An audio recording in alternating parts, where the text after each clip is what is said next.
Thank you, Sayedna. Thank you, Abuna. Good evening, everyone. Thank you for joining. For those who know me, you know I love a bit of Zoom etiquette. So here goes my list of housekeeping rules. The first is, as much as I am grateful for the ability for technology to facilitate us getting together under such circumstances, the one curse is that it's extremely antisocial, particularly when I can't see you. So if you can, please do me the honor of being able to see your lovely faces. It will help me, it will motivate me throughout my talk. It will help me gauge the tone. It would also allow me to see any eyes rolling into people's at the back of their heads, or large yawns. And for every yawn that I see, I'll promise to cut my talk by at least 3 or 4 minutes. Some people are yawning already. No, I'm joking. So if you can. Secondly, if you don't mind staying on mute, I'm sure all of you have seen some of the epic viral mute mishaps on YouTube. So unless you want to be one of those people who end up going viral for a mute mishap, I appreciate if you stay on mute to give everyone the ability to hear. But if you would like to speak, if you would like to ask a question, if you would like to comment, take yourself off mute and just shout out. Thank you. So with all the housekeeping out the way, I just wanted to open with a question. But before I do, just allow me to share my screen.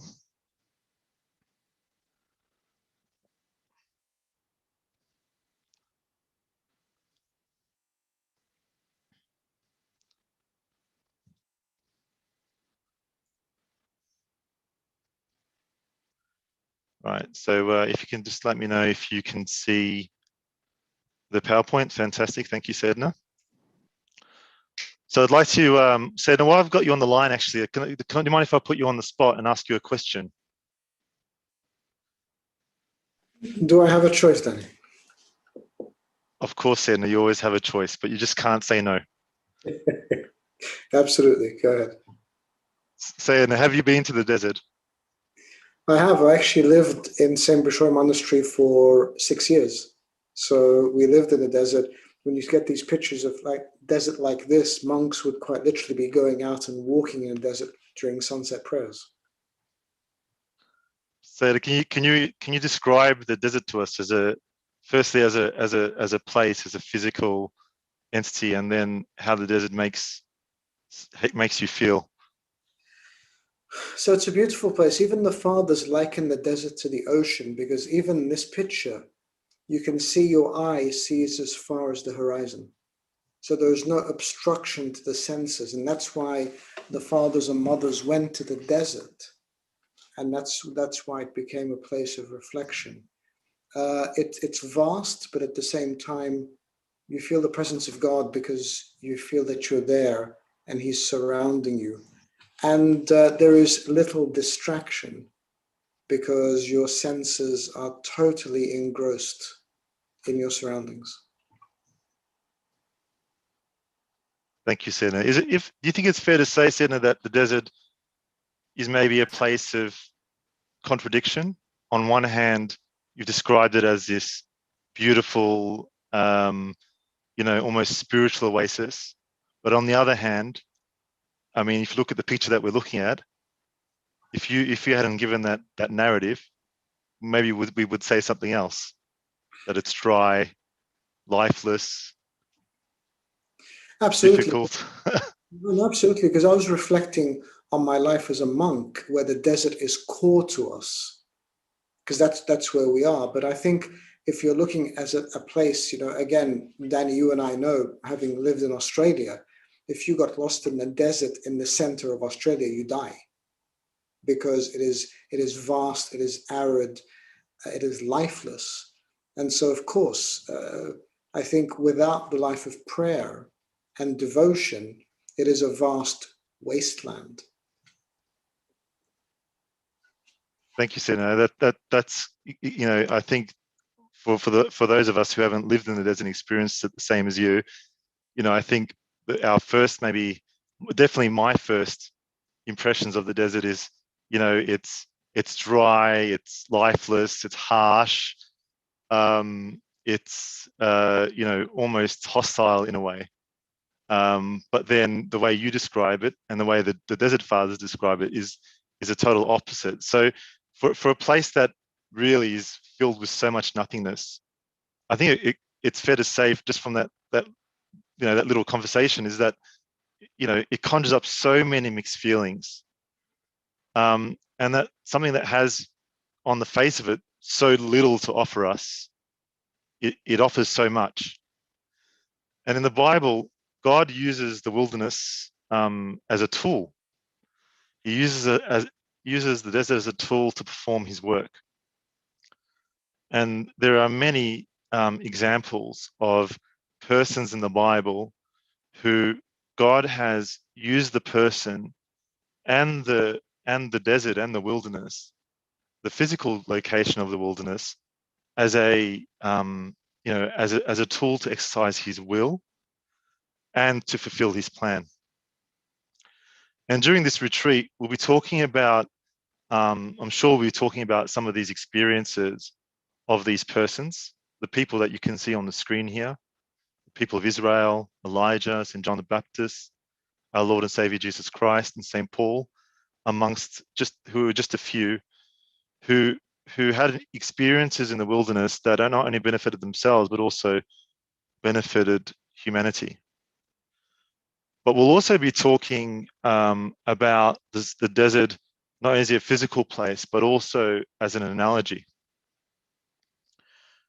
Because, us ordinary people, where most of us are far away from the desert.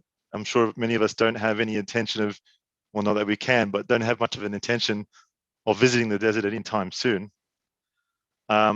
So there's a need for us actually to understand this place almost in a metaphoric sense. And so for the majority of my talk, I will be referring to the desert as really an analogy, and I'll get into that a little bit later. But for us, I think for many of us, when we think of the wilderness in that kind of emotional sense, we think of it potentially, I think of it as maybe an experience of deprivation, of trial, of pressure, potentially of despondency, and maybe to put it in simple terms, in tough times. But these wilderness experiences can often be of great benefit to us, and that's effectively what my talk is going to be about. How does these wilderness experiences, these tough, pressuring times on us personally, how do they work for our benefit and potentially for God's glory? And one way we sometimes also feel this wilderness experience is also in spiritual dryness. In spiritual dryness. And to explain that term a little bit further, spiritual dryness is kind of exactly what it says on the tin. It lacks. Maybe we have a spiritual experience that maybe lacks connection, lacks further, lacks in almost lackluster. That is not as fertile and green and lush and exciting as ones we may have experienced. And there is reason for that. And God can even work in that context also.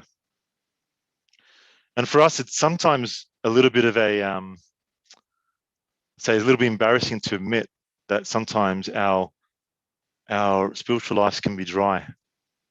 Because as Christians, there's an expectation on us, obviously, to be full of faith and always on fire and always faithful and always ready, and really never have these feelings of doubt, never have this kind of cut-in connection. But the reality is, actually, many of us spend our lives in spiritual dryness.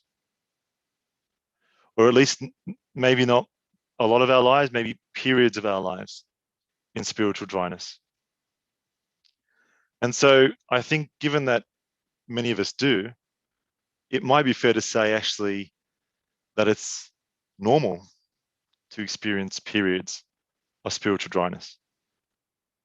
And we can even go as far as to say maybe God expects us or even allows us to go through periods of spiritual dryness. And that's sometimes a really hard concept to get your head around, because we naturally as humans, we always want to be prosperous. We want to be healthy. We want to be comfortable. We want to be stimulated. So maybe we can be potentially a bit dismissive of our spiritual dryness, almost be tempted to throw spirituality away when spiritual dryness comes upon us.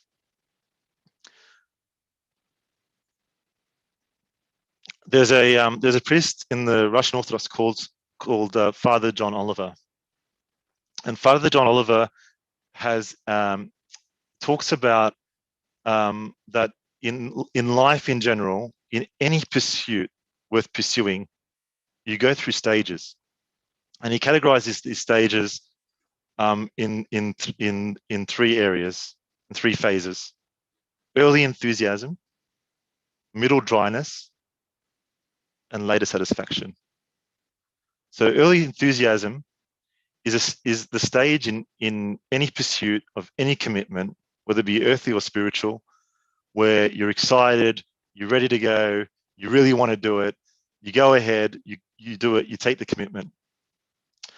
Then after a while, you head into this area of this commitment, or this phase called middle dryness. And middle dryness is when actually the enthusiasm fizzes out, maybe the motivation gets dampened, and almost, dare I say, you get bored. And at some stage, and for some people, they even quit whatever the commitment is in this stage of middle dryness. But for those who persist in their commitment and make it through this period of middle dryness, they enter a phase called later satisfaction. And this is where, in effect, you've mastered your commitment, and that it's almost a part of you, and it's natural, and you're satisfied because you've effectively achieved what you set out to do. Can anyone on the call, feel free to shout out, give me an example of where you might experience this process? A life example, a spiritual example, as simple or as complex as you like. What do you think? I'd love to hear from you.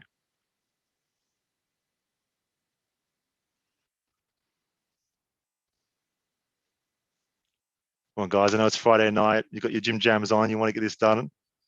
Would it be great to hear from you? Uni. Demiana, thank you. Elaborate, please. I'm currently studying medicine, and I definitely feel the middle dryness at the moment. That's basically. Tell me about the whole experience. So you zoomed straight in on the middle dryness. Tell me about the experience. Tell me about the early enthusiasms. Let's start there. Let's start at the beginning. So the early enthusiasm is you're very keen on everything that is ever presented to you ever, and everything's exciting, everything's new, and then you sort of, that novelty is worn off, and the realities of this career sort of dawns on everyone, and you become sort of disillusioned, and there's lots of disillusioned people in this particular career as well, so you can sort of fall into some negativities, and just you miss the good parts that used to sort of excite you previously, and I think you can just be really clouded in your judgment of things, and making decisions, I guess, is not probably the best part to do right now, but there's sort of lots of arguments for grit and sticking to it, and seeing it out, and learning the lessons of when things aren't all very fun and happy, but yeah. do you know what do you want me to elaborate on? No, that's a perfect example. And having just come out of a 2 years master's degree, I totally empathize with that. I think I hit middle dryness on day 2. So you've done well to get as far as you have. Does anyone else have an example of this process playing out in their lives or in the lives of someone they know? Let me give you a basic one. So my children do this all the time, and anyone who's a parent, maybe Sharif, you might relate to this, particularly with musical instruments. They want the musical instruments, you get the instrument, you get the lessons, you get all the equipment, they go to the first lesson, they come back from the first lesson, they put the instrument on the shelf, never to be seen again. And you push and you push and you encourage and you encourage, and 99% of the time they don't listen to you. But the 1% of the time, they find something that they're good at and they persist and they master it, and playing that instrument becomes second nature, and they can't live without it. I'm not there yet with mine by you. I'm kind of romanticizing about what the future might look like for all those instruments on my shelf. But I hear that for most musicians, there's a period in their careers when they go through this long stage of middle dryness, because it's difficult. Learning an instrument is difficult, and committing the notes to muscle memory and and all the learning that comes along with it is difficult. But once you persist, it becomes second nature. There are also much more serious examples in terms of relationships, marriages, service. We've talked about studies. This process plays out in all those areas as well. Relationships, sometimes you meet people and you think they're going to be your best friends for life, and then the relationship fizzles out. But those friends that end up sticking with you through the hard times and the good end up being your closest friends. The same applies to marriages. Some people get to middle dryness and they leave their marriages. The same framework applies though to the spiritual life, and this is where I want to go with this framework. I want to delve deeper into this framework in the context of the spiritual journey. So, without elaborating too much, you can probably guess where I'm going to go with this with the early enthusiasm piece. But many times early on in our spiritual journey, and I was reminiscing with a friend of mine a few days ago on how fiery we were with our service when we were younger.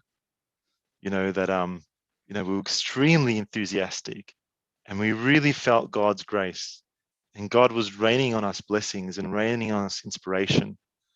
And we were so fervent in our service.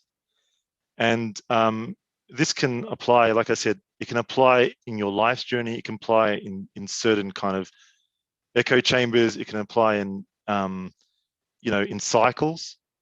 But often in our spiritual life, we have kind of maybe an initial dose of grace that we feel. And St. Paul describes this grace as having sufficiency in all things, that you may be able to do every good work of God. So you're equipped with the ability or the gift to do God's work. Not a gift that you've earned in any way, but a gift that He's given you nonetheless. And that kind of gives you that initial push off the line. And this example can be seen all over the Bible also. Think about the people of Israel when they were enslaved by the Egyptians.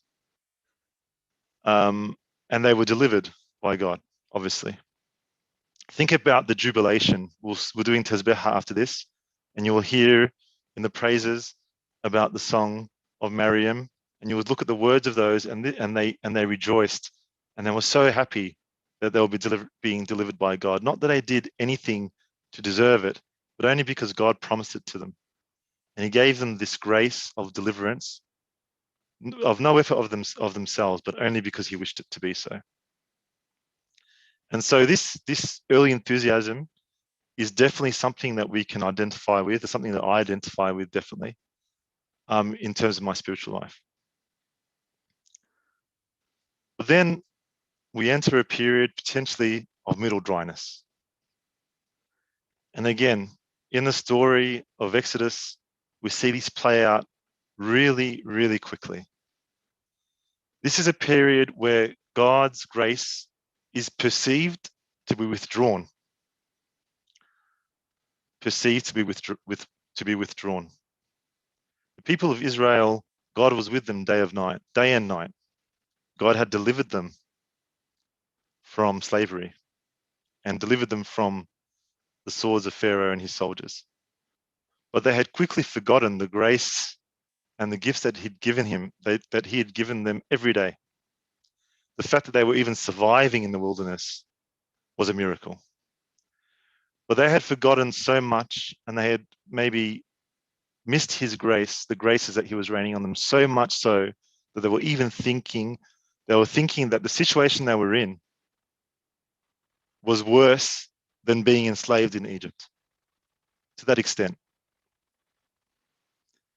Now that is you may read the story of Exodus and think that the people of Israel were silly. I mean, how could they think that way? But we do it all the time. We do it all the time.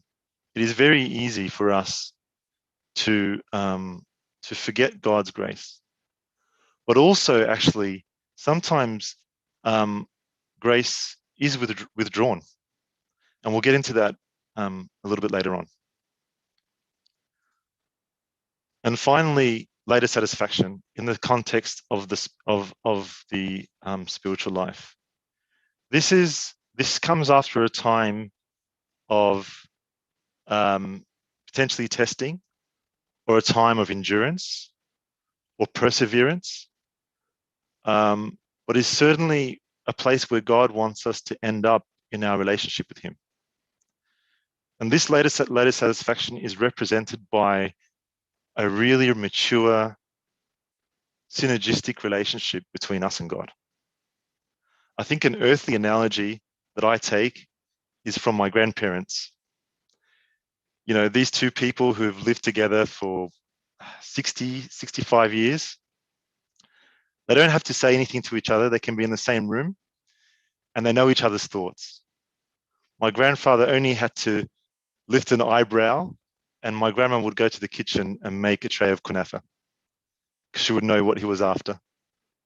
That kind of maturity of relationship comes after so much trial, tribulation, testing, victory. It comes from work. But in the end, it is of such a high quality and it is so much more genuine than we see in early enthusiasm.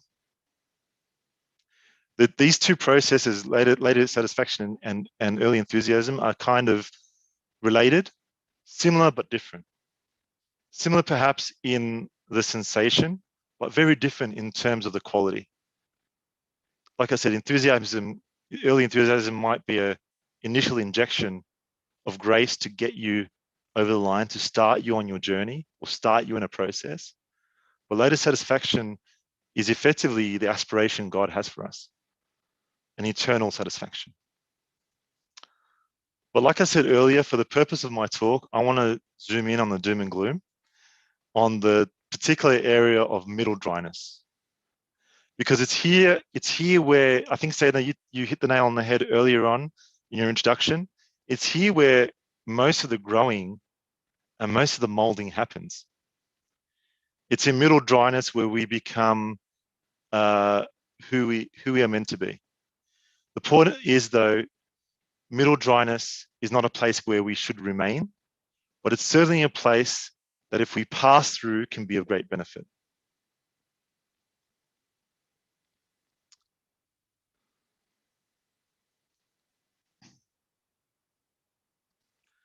Middle dryness for us, I think, should be seen as an opportunity to grow. If we cast our minds back now to, rather than the metaphoric dryness of the desert, to the physical dryness of the desert, and we reflect on the desert fathers. For those who don't know who the desert fathers were, these were spiritual, the fathers and mothers, these were spiritual men and women who ventured into the desert in the 4th century, in the early 4th century, in a way to connect with God in the desert. They almost forced, in a way, this middle dryness, but in a very physical sense. I mean, they got to a point where they deprived themselves so much in order to have a much more pure relationship with God.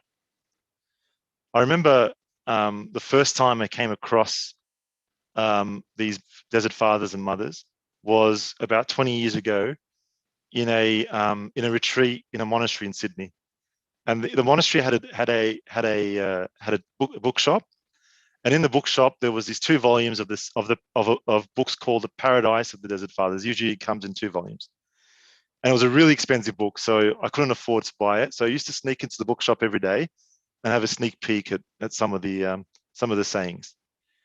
And like I said, the title of the book is called The Paradise of the Desert Fathers, and within its contents are effectively the stories and sayings of these kind of Christian pioneers, these men and women who went into the desert in the early 4th century.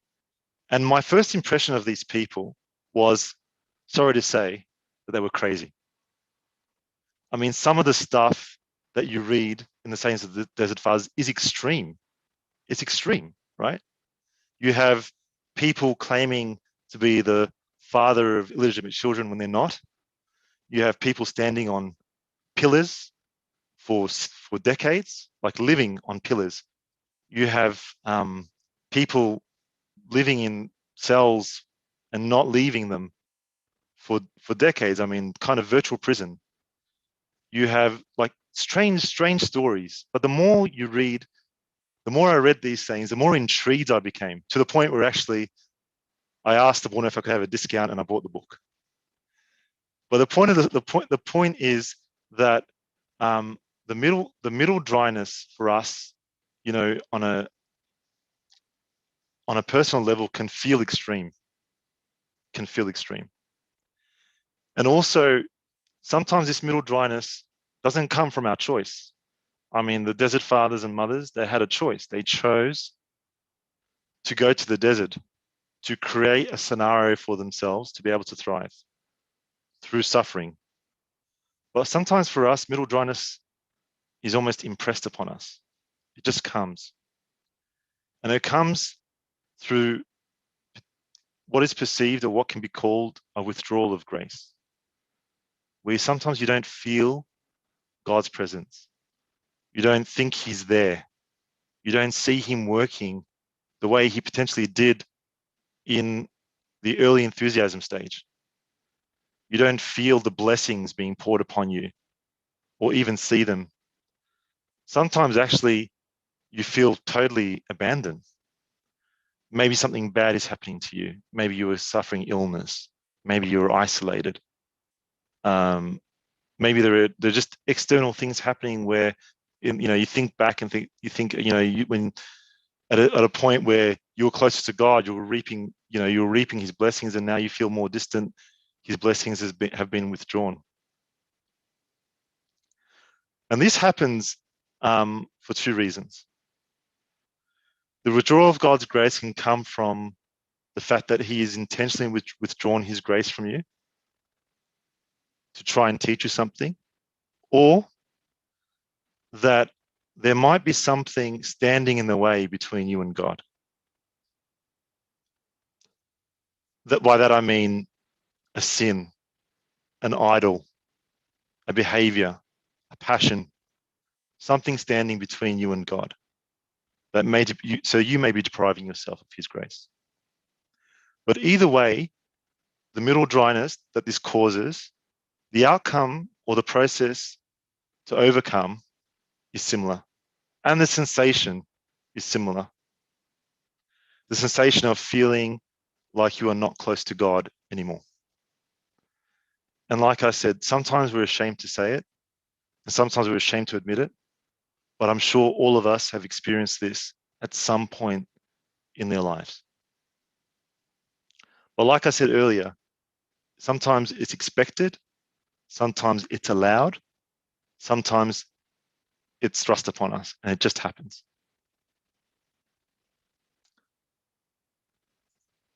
So if we go back to the desert as an analogous place, like a metaphoric place.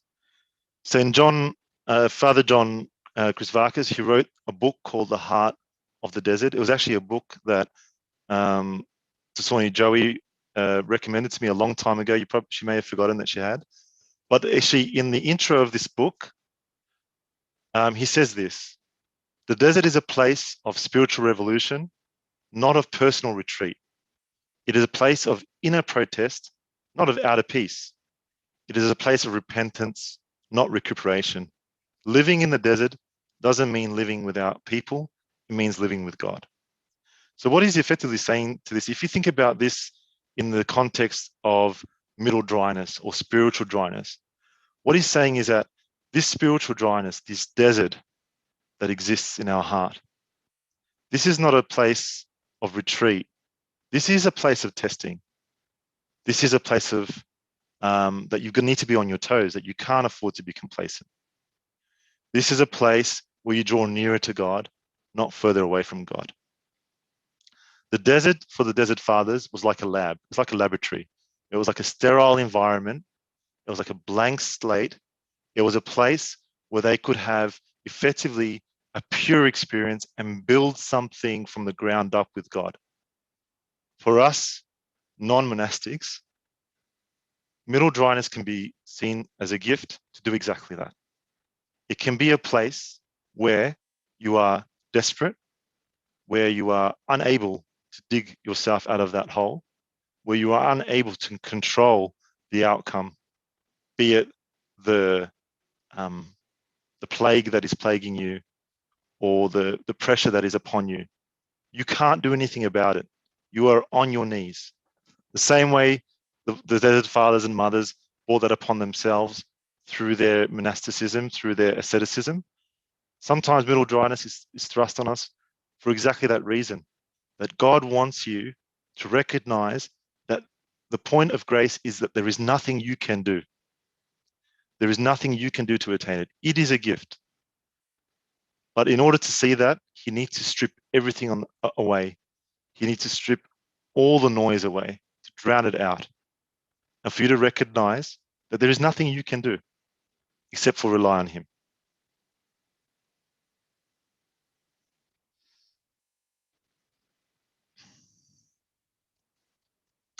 There is a beautiful example of this journey of early enthusiasm, middle dryness, and later satisfaction that we will read on Sunday. Actually, we're really blessed that, I don't know if maybe Michael and Sandra can comment on this, but I don't know if this retreat was planned in this way, but we are between two wilderness gospels. Last week, we had the temptation of Christ in the wilderness.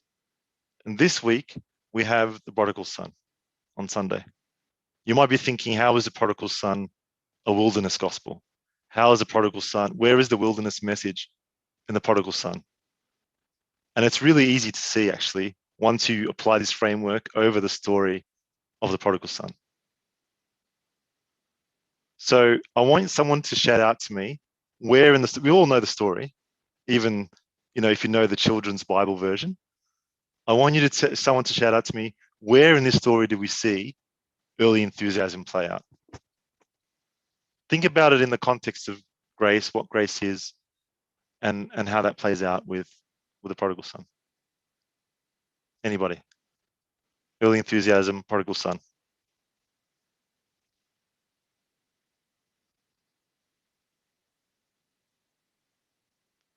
Should I give you the answer?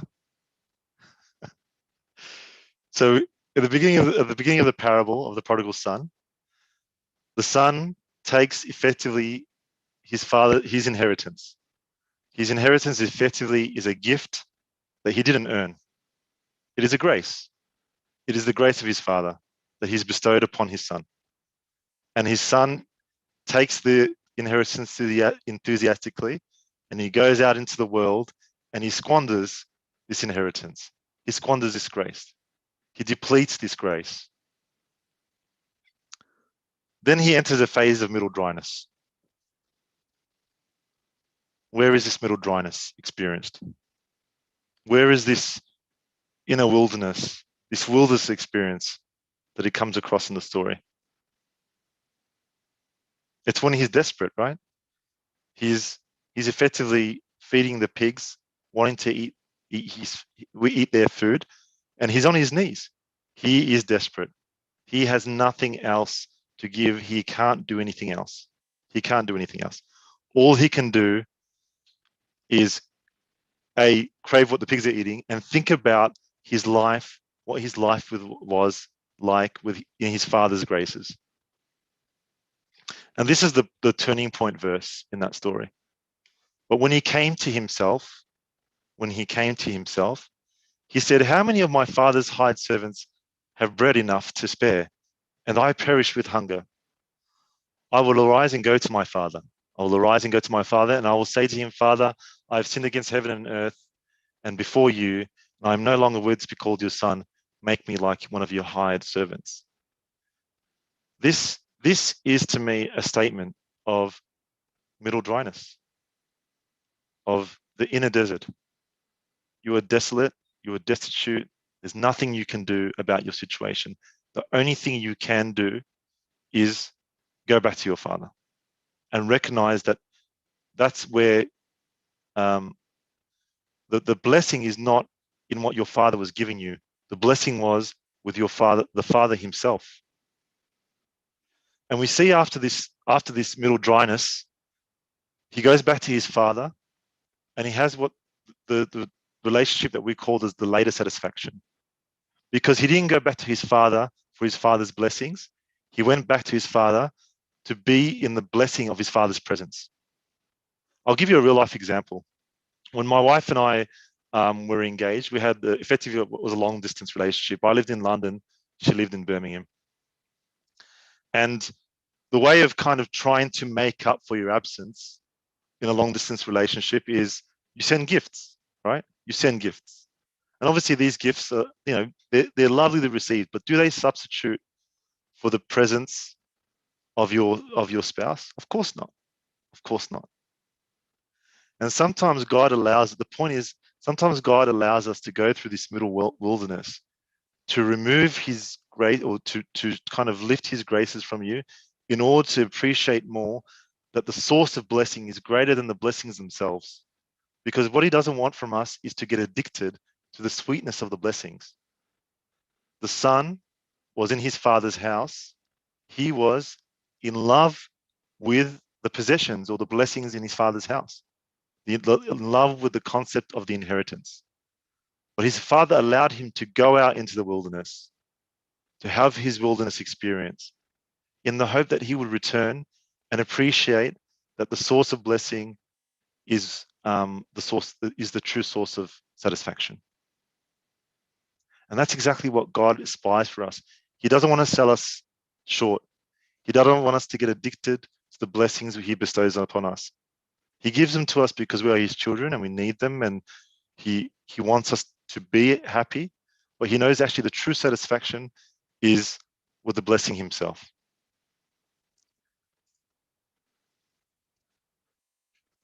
This saint, I'm not going to pronounce his name at risk of offending him, but says this: when God recedes in order to educate us, so when God steps back in order to educate us, this brings great sadness, humility, and even some measure of despair to the soul.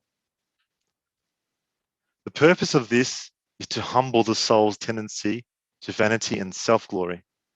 For the heart at once filled with the fear of God, tears of thankfulness, and great longing for the beauty of silence. So what he's trying to say here is effectively what we were just talking about, in that God does recede to teach us a lesson. He recedes to teach us a lesson of humility. He recedes to teach us a lesson of the fallacy of self-reliance. He recedes to teach us a lesson to fear him in a good way. and to be thankful for him. You know the old saying, the absence makes the heart grow fonder. I think this is a much more sophisticated version or way of saying that. So God effectively works with spiritual dryness to allow us to get closer to him. His goal really for us is to form a deeper connection with him. Like two people who've been through something special together, or who've been through a trauma together, that experience allows us to get closer to him. In the book of, and this is quite a common strategy for God, particularly you can see it playing out in the Bible quite a lot. In the book of Hosea, God tells Hosea to marry a harlot named Gomer, who will inevitably commit adultery because she's a harlot. That's her trade. And not only that, but to have children with Gomer. So Hosea and Gomer would have children knowing that this lady is bound to betray him and will betray him. And God uses this relationship effectively as a metaphor for the relationship that he has with Israel, the people of Israel, i.e. that he is effectively in union, that they are his special people and that they are bound to betray him, but despite that, his will is for them to be prosperous. His will is for them to be prosperous. So God's solution for us through middle dryness is effectively to smother us. Well, he's not solution. His ambition for us is to smother us with love, but he needs to do that first. He needs to increase our sensitivity to his love. And sometimes the problem with early enthusiasm is that we are desensitized to his love. Just like we were saying with the example with the prodigal son, or the example that I was using with my long distance relationship, that the problem of, pouring too much grace is that it can become addictive and it can overshadow or desensitize you to the source of love itself. And this is the way that God narrates this love in Hosea is extremely deep, and we'll go through it. I kind of didn't edit the verses. I brought some verses together to form one chunk. So forgive the chopping and changing, but I think you will understand the essence of what I was trying to do. Therefore, behold, I will allure her, will bring her into the wilderness. This is God talking about the people of Israel, and speak comfort to her. And it shall be in that day, says the Lord, that you will call me my husband, and no longer call me my master. Then I will sow for her myself in the earth, and I will have mercy on her, who had not obtained mercy. Then I will say to those who are not my people, you are my people, and they shall say, you are my God. You see that God's ambition for us really is a union with him, a union in the sense of, like a husband and wife union. And I was thinking about, almost the way God is describing him as a husband and Israel as a wife. And I'm looking at this verse thinking, this is like a proposal. And then I was thinking about proposals and thinking, typically when a husband and wife, or when an engaged couple propose to each other, they go to a quiet place. They go to a quiet place that has no distraction. And the reason why they do that when they propose, or when the husband proposes to the wife, at this day and age, it goes both ways, is they want to ensure that the experience is genuine, that the question of proposal is delivered in a contrite way, and that the answer that comes back is contrite also and considered. And what God is saying to us is that he will propose to us in the wilderness.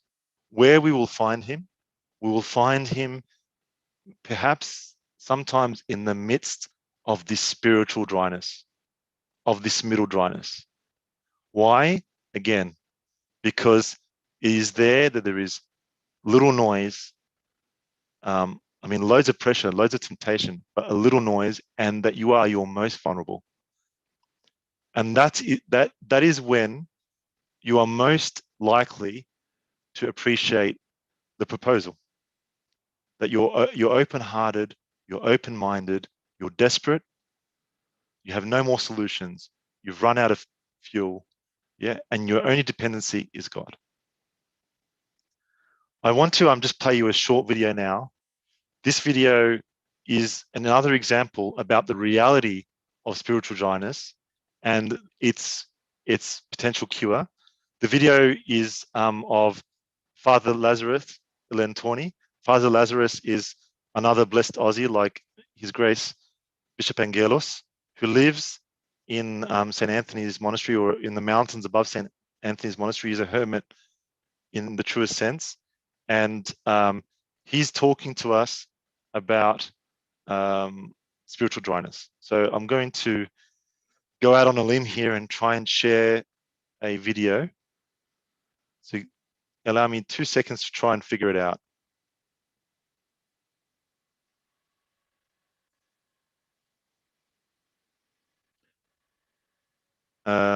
If anyone, can I just press play, Mina, or do I need to do something to share the sound? Have you clicked the sound? Or anyone who knows? Danny, have you clicked share the sound at the beginning? I've got share screen. Where's share sound? So you need to unshare and share again, and there will be a tiny check-in box. Oh, here we go. This one? Yep. Okay.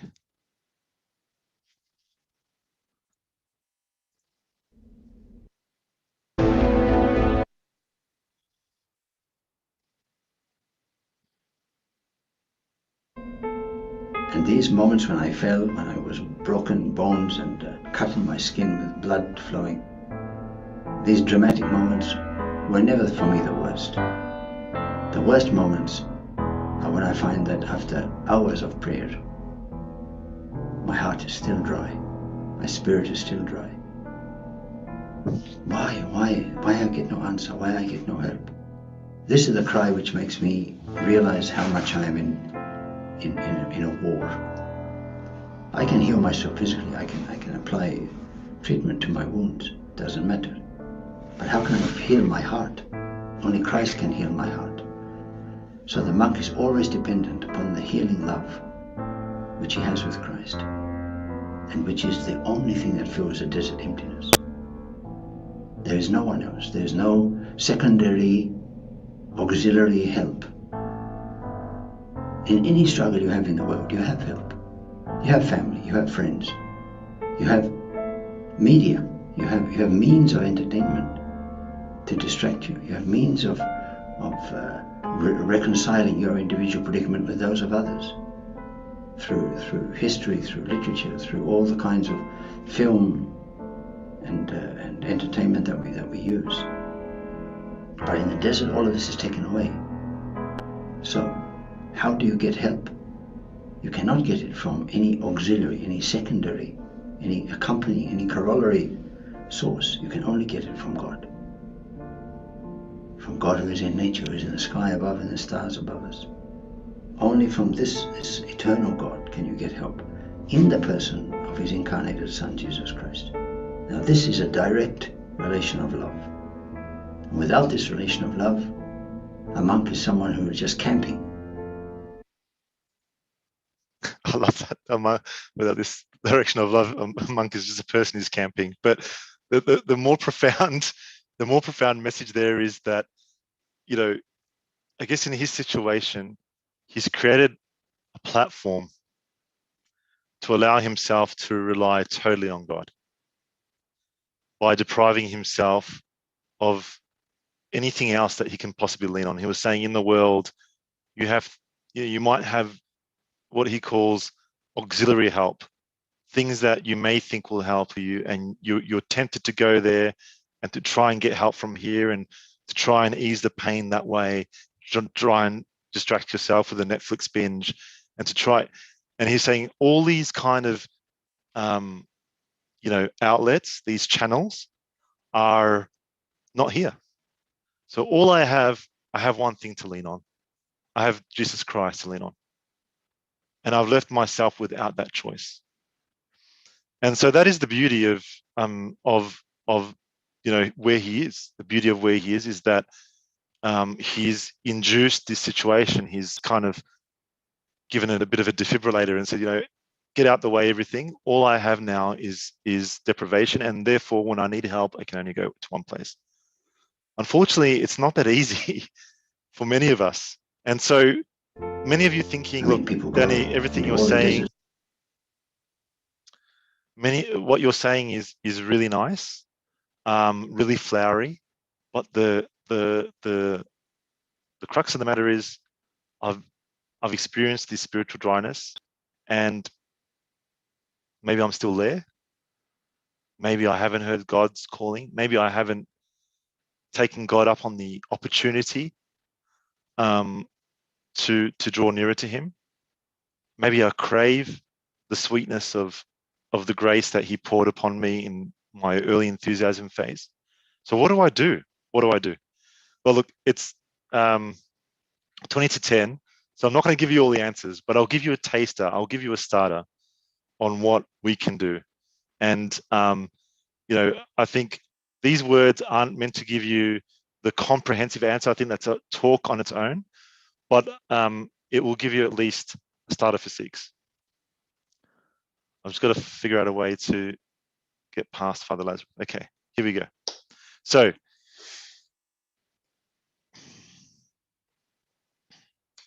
St. John Cassian, who wrote a book called The Ladder of Divine Ascent. Ladder of Divine Ascent actually is a beautiful book. I highly recommend you read it.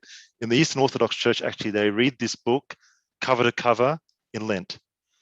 But he says in this book, it belongs to divine grace to give us opportunities of salvation. Opportunities of salvation. It is ours to follow up with the blessings which God gives us with earnestness or indifference. So what he's saying is God gives us opportunities to get closer to him. God gives us opportunities to cooperate with our salvation, but we have a choice. We have a choice to pursue that opportunity in earnest or to ignore it. And like I said earlier, middle dryness is an opportunity. So the offer here is to either accept that middle dryness is an opportunity to draw near to him, or to dismiss that as an opportunity and to wallow in your sorrow. And think it's too hard, or it's nonsense, or actually there's other channels I can take to help myself here, to regain God's grace. St. John Cassian is saying, actually, it doesn't begin with doing anything. It begins with an attitude. And I'm not saying he lean on your will. All that is required here is an acknowledgement. I am in middle dryness. I am spiritually dry. This is an opportunity. This is an opportunity. Just as the desert for the desert fathers was an opportunity for them to meet God despite the toil and strife that they met there.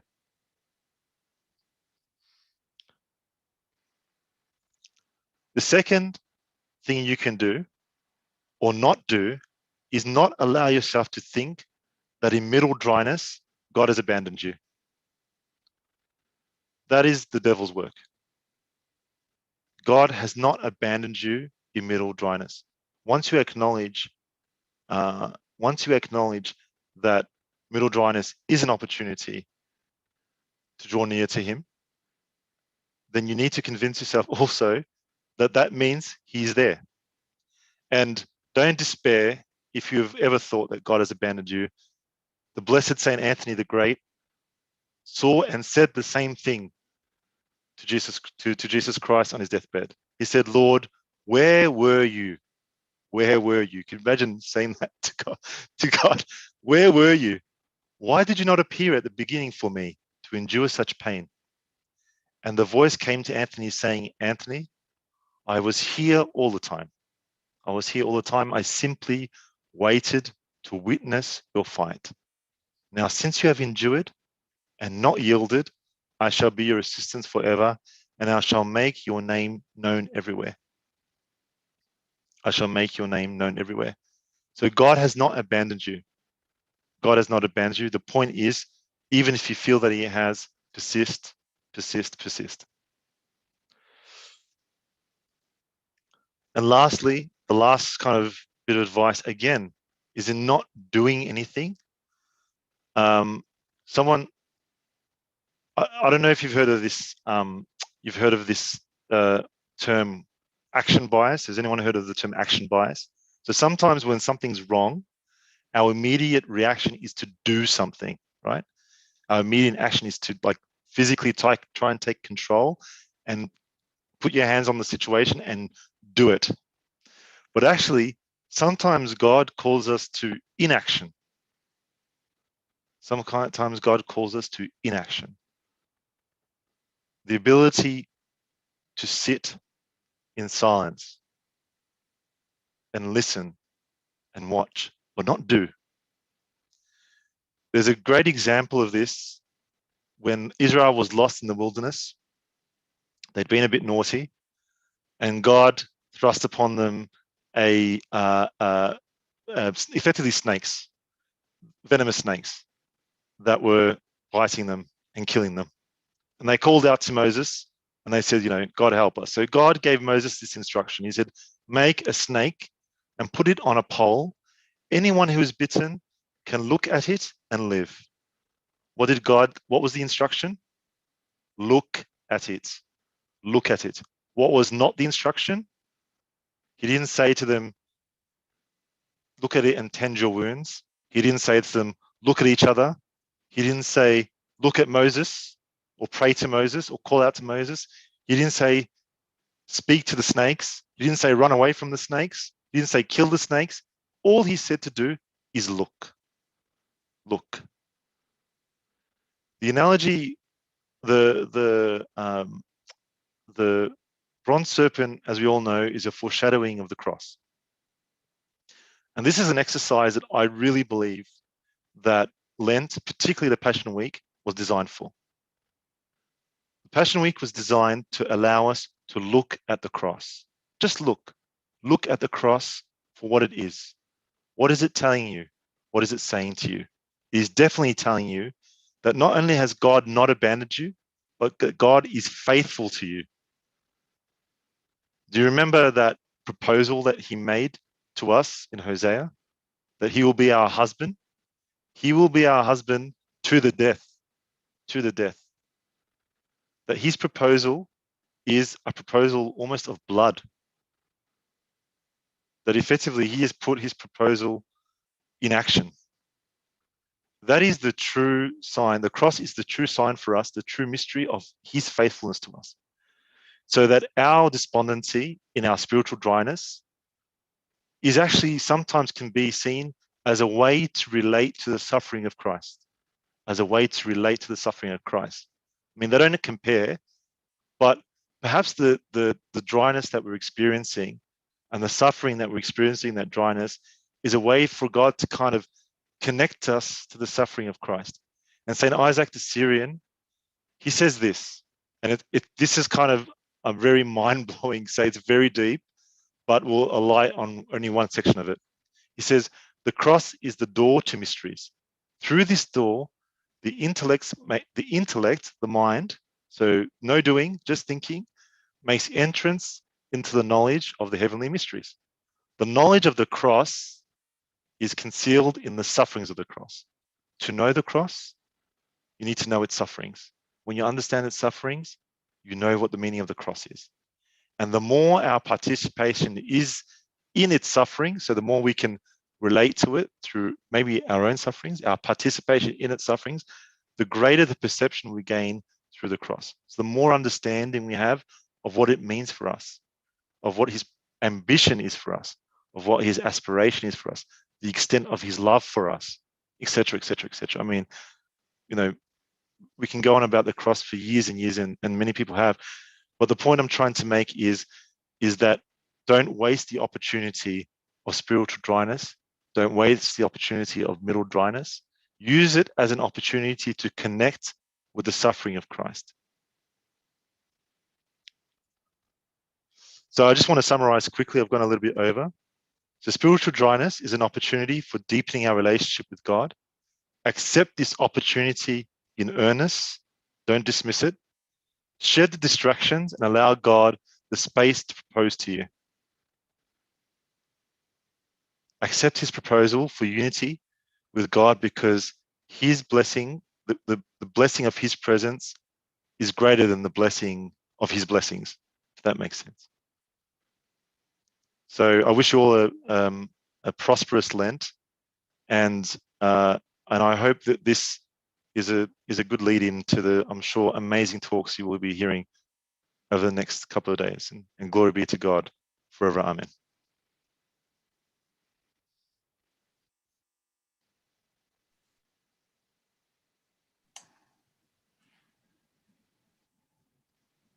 Thank you, Danny. That was lovely, and there were just so many wonderful points. The fact that one of your last points is that Passion Week was designed to look at the cross, and you're right. We do have an action bias. We always want to do something new. We want to look at something different. We want to act in a certain way, and that middle dryness that you're talking about is an opportunity for us to act. But we look at the children of Israel being in the wilderness and following the pillar of cloud, the pillar of fire, keeping their eye on it. I love the reminder of what Saint Arsenius said when his brothers said, "Do you not love us anymore?" And he said, "Believe me, brothers, I love you more than I ever have, but I love God more." And his concept of leaving all to be with the one. The wilderness is not about being on your own. It's not about leaving the world. And I think that's a misunderstanding. It's not a fleeing. It's not a running away from. It's a running towards. And I think that's incredibly important. And again, St. John Cassian with the opportunities and how much opportunity we have, and it's in our hands. I mean, God doesn't want us to be stock standard creation. He made us with a living and reasoning spirit so that we can make choices. And the concept of St. Anthony, as you rightly said, if even St. Anthony can say, "Where were you?" we're justified to say, "Where were you?" God doesn't take this away from us. But then we learn from that example to understand that he's always there. And finally, I think this concept of a blank canvas is beautiful. Because part of the draw of the wilderness to monasticism is that there is nothing there. And you make it what you need it to be. We know well, and medics on the call can maybe correct me if I'm wrong, but the reason we have trekkers who come from desert cultures is because when you live in a desert, you're used to looking a long way away, and so you see further. In our lives here, we have something obstructing us within a meter, whether it's a wall or somebody else or something we're looking at. And so our vision has become limited. We don't see as far because our eyes have adapted to that limited scope.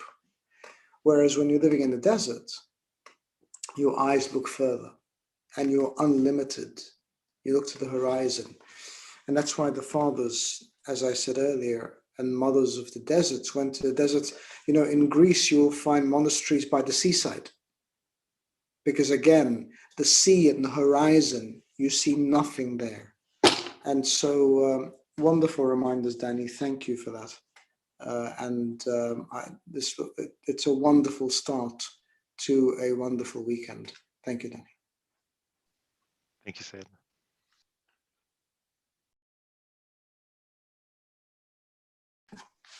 Thank you so much, Danny, for this incredible talk. And thank you, Sayedna, again, for joining us tonight. So I just want to give everyone an opportunity to, for a quick 5 minutes, ask any questions that you might have towards Danny before we say goodnight to him and continue with our program for the night. For those of you that want to stay on with us, we're going to have a short half-an-hour tasbihah session, midnight praises. And before we do that, we'll just have a quick prayer to conclude. But if you've got any burning questions, please feel free to to ask now, because we've got an incredible panel with us with Sayedna and Abuna and Danny. So yeah, feel free to shout out if you want.